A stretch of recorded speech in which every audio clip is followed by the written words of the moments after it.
Yeah, kind of. Sort of. So we were displaced. Here you go. Okay. We were kicked out of our room, We so were. we had to shift slightly.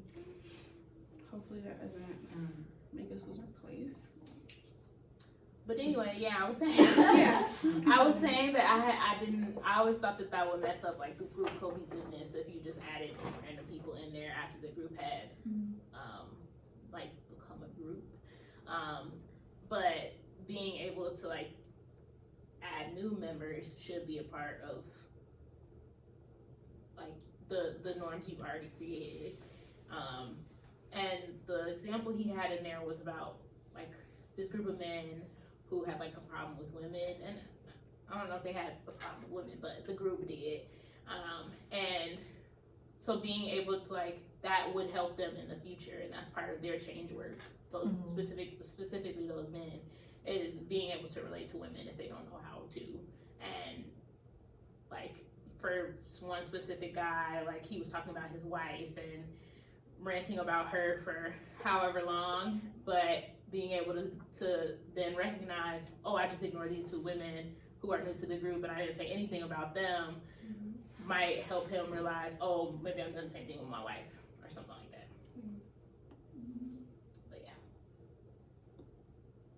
Sorry, I didn't start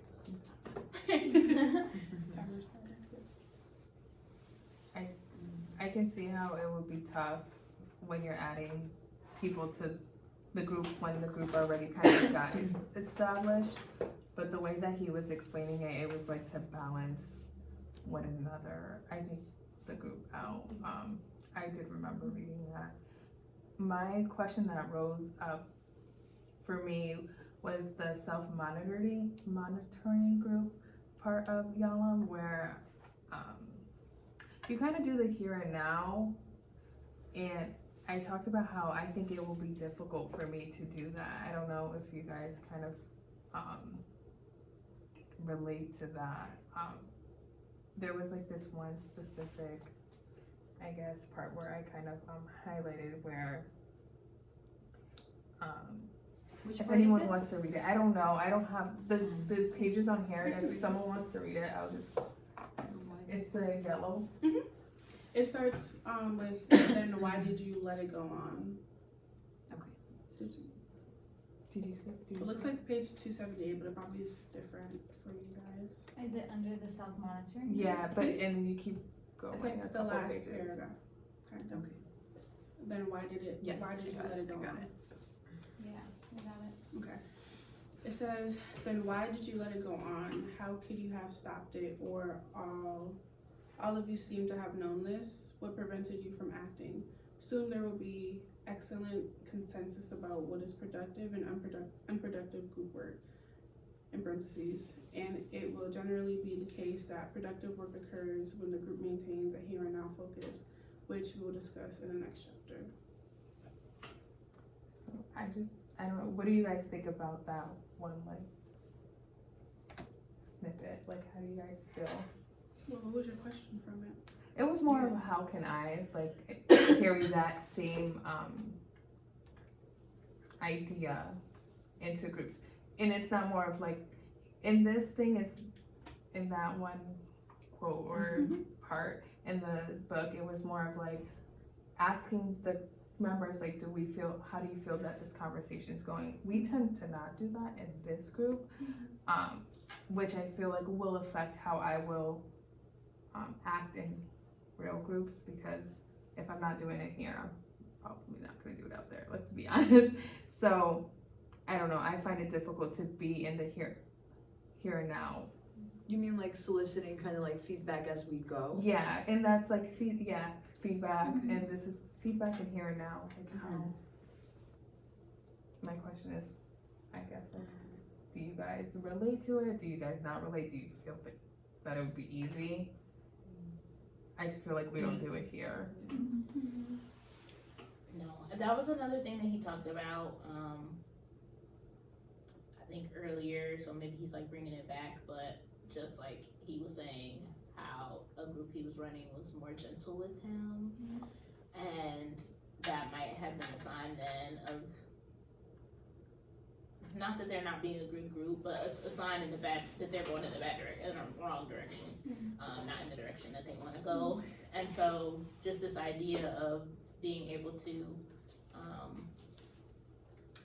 be okay with a group being a little more hostile towards you is not something I'm comfortable with. Even with just like the calling out or what have you, I am like, no, but the group should like me. Like I want them to be able to like talk to me. Like I want them to be able to see me as a friend. But then in the other side of it, I also understand that sometimes my friends are not attacking me, but they, out of love, out of respect, come from me from a place of stuff I want to hear. And I think that would also be valuable in a therapeutic sense, but I'm with you that I'm not there yet.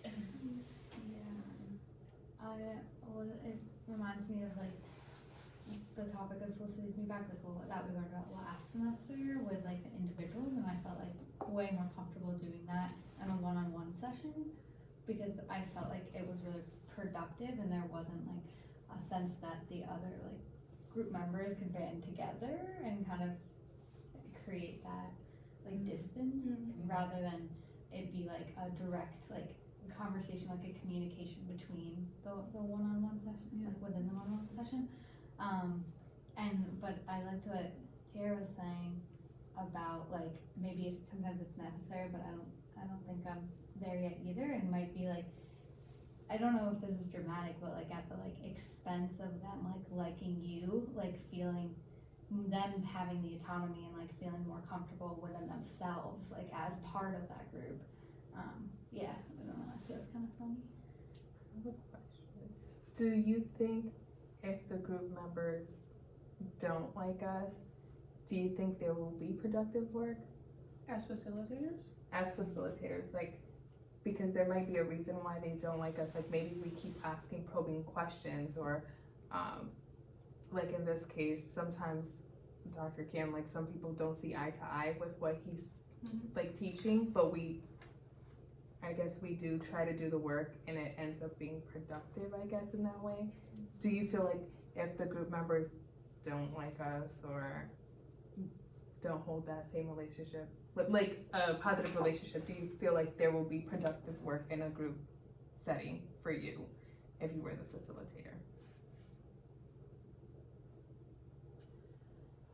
I don't know, I feel like it depends. Like if someone doesn't like you or like as a, like let's say the person has to be open. Like the only reason like some people don't agree with Dr. Cameron, but they still do the work is because they're like, they don't like it. Maybe they don't agree, they don't like it, but they're still open to changing or they're still open to whatever feedback he has or his ideas or whatever. And they let that work kind of like happen within themselves. But it's difficult when if someone within the group doesn't like the facilitator and they're not open. Like it's a difference between not liking someone and being open, to whatever they have to say, hearing them out, and not liking someone and not being open, because that's when you close yourself and whatever they say, like it doesn't matter because, you don't want to, it's kind of like, it reminds me of the reluctant client. They don't really want to do any work or they don't really want to do anything because, who are you? Like we don't have that relationship. You're just a stranger to me, So I feel like, I don't know, it depends on the person, on the group member, if they're open or not open to whatever the person has to say. Makes me think of like how, well, when I couldn't imagine how, from the facilitator's point of view, how that wouldn't affect the way that they start teaching. Because, like in this kind of transference in general, like how the students react to you, you will obviously be pulled to probably, it can go one way, but like making them like you or try to do different things, or it can go in the way of like, well, you don't really want to listen to me or you don't want to really be here, so I don't think what I'm teaching would even matter to you. So I think it would be like, you'll be pulled in two different ways, and depending on how you handle it, maybe you can try to make it like an open conversation. I think that's part of like what Dr. Cameron likes for us to do anyways, like in a group, like if there's something that you feel is happening within the group, like if you don't think the group likes you, then laying it out on the table and having the open conversation, which I really like. I don't think I'd be able to do it because I don't like conflict very much or confrontation, but it would be ideal. It makes sense to lay out on the table because putting people in that uncomfortable position, I guess, they'll be able to learn from each other, I guess you can say, or it'll be change work within that. Does anyone else have any last thoughts before we kind of end I the just meeting? quickly wanted to go off of that. It reminded me when you were saying that, it reminds me of like a relationship. I mean, you have to, whatever, the only way, even if it's uncomfortable, the only way that you can make change happen and the only way that you can move forward is by talking about whatever you're not supposed to talk about or whatever the other person doesn't feel comfortable with talking about. Stuff. Yeah, exactly. So even if it's uncomfortable for the other group members or like it's something that is not feasible, right? You still have to talk about it. Especially And if point you it out. actively want things to be change for the better or whatever. Yeah. And I think it goes along before like we end. I think it goes along with like being in the moment, articulating what you don't like or what you do like in that moment instead of waiting for so long. Because I think that's what some relationships struggle with. Because people tend to like refrain from saying what they really want to do, or the other person doesn't like. It's very uncomfortable. Doesn't want to be confronted or anything, so they tend not to like it, or they feel like it's hostile. But I think that's something that we all can work on too, like in our groups, because I Yeah, I guess think- we struggle with it. Yeah, that's definitely something that happens like with group members and like it affects the cohesiveness of the relationship within the group. So Yeah, and I something to guess, improve. I guess, and the idea of the group is for the group to, well, not in like a teaching standpoint, like in just like a regular group, like you can see like if the group wants to lead the conversation and stuff, so it should be up to the facilitator to do any of that. So I don't see how they wouldn't like the facilitator if like they followed how Cameron is kind of telling them to. I don't know. Are you guys good with the conversation? So we'll do some evaluation. Yes. I'm pulling it up right now.